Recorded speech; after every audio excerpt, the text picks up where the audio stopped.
Ever felt that knot of dread in your stomach when a customer wants to return an item from your Oberlo dropshipping store? You're not alone. Handling returns and refunds can feel like navigating a minefield, especially when you're juggling suppliers and customer expectations. But what if I told you it doesn't have to be a source of stress? What if you could turn those tricky situations into opportunities to build trust and loyalty with your customers? That's exactly what we're diving into today. We're going to unpack the ins and outs of managing returns and refunds with Oberlo, transforming this potentially painful process into a smooth and even positive experience for both you and your buyers.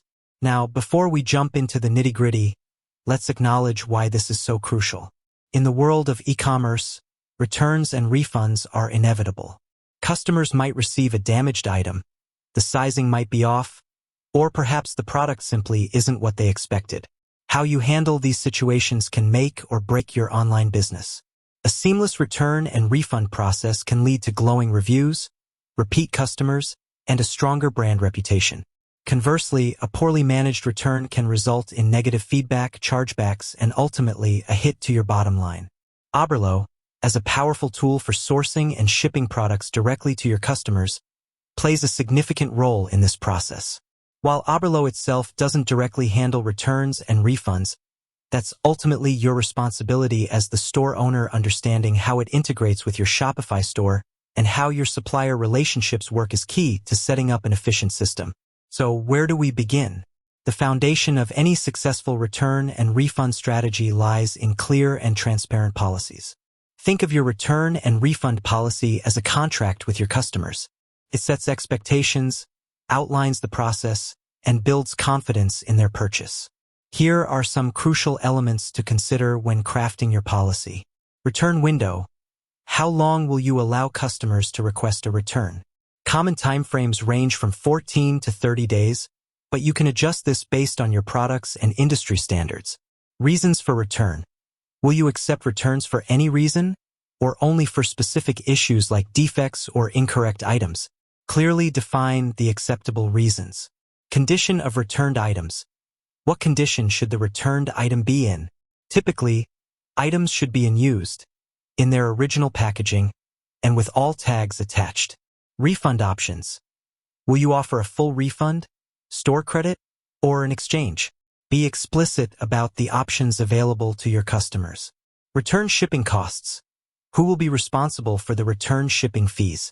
You might offer free returns, require the customer to pay, or offer a hybrid approach depending on the reason for the return. Process for initiating a return. Clearly outline the steps customers need to take to initiate a return.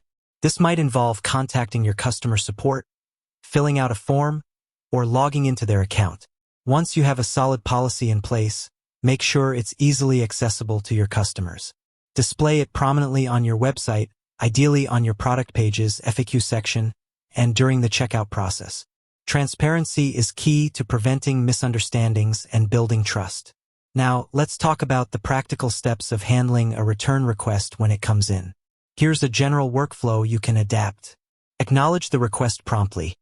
Respond to your customer's return request as quickly as possible. Acknowledge receipt of their message and let them know you're looking into it. This simple step can significantly improve customer satisfaction. Gather information. Ask for necessary details, such as the order number, the item being returned, and the reason for the return. If possible, request photos or videos of any damage or defects.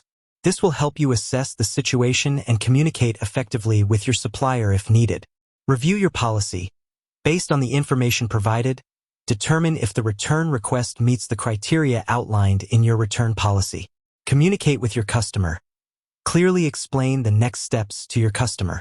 If the return is approved, provide them with instructions on how to return the item, including the return address, which might be your own address or, in some cases, your supplier's. If the return is not approved, explain the reasons why, referencing your policy. Be polite and professional in all your communication. Communicate with your supplier, if necessary, depending on your agreement with your supplier and the reason for the return. You might need to contact them. For instance, if the item was faulty or incorrectly shipped by the supplier, You'll need to inform them and potentially arrange for a replacement or refund from their end. This is where maintaining good communication with your suppliers is crucial. Process the refund or exchange.